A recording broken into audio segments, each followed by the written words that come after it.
acte de presència a les instal·lacions del Camp Nou. És el Tío Faja. Tío Faja, que ha estat mencionat aquí algunes vegades. Sí, ja avui he anat a les oficines del Camp Nou. Sempre hi ha socis del Barça. Al final és un soci del Barça. Estic pensant que una vegada el vas esmentar, i no un precandidat que avui no hi ha anat.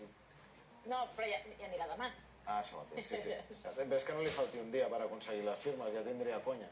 Doncs, T'han intentat localitzar, Ara, a senyor Riera. I no l'han trobat. Ara dir això, és que jo soc precandidat, però ningú m'ha trucat. Precandidat ets quan oficialment comuniques que vols les paperetes, no? sí, sí. Fins al dia 30. Fins al dia 30 poden recollir paperetes. Bé, el cas és que Tío Faja ha anat a buscar paperetes, ha sortit de les oficines sense paperetes del Barça, però sí que ha dedicat unes paraules, ha fet un discurs. Sentim. Me dice el club que no saben nada de mí, no saben quién soy. Yo me las he traído de casa. Ya tenía razón Roussel, el club no tiene ni para fotocopias. Promesas electorales ninguna, puesto que en la institución ahora mismo hay un agujero económico que el señor Roch puede montar dentro un Mercadona.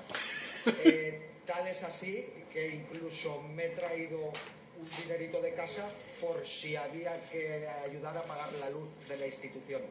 Tendré la firma. Untaré al señor Tusquets en 2000, lo enterraré en firmas.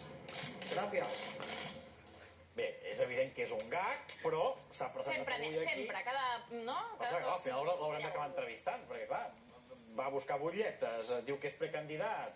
Surt un dia. Jo ho sento, però els precandidats que van a fer tots els respectes al número o saben que no tenen opcions, és fer gastar diners al club del qual... Però, Sergi, en aquest cas, és un gag. És un gag d'un programa de ràdio, del programa de televisió. El problema és que hi ha precandidats que no són un gag i són pitjors que el gag.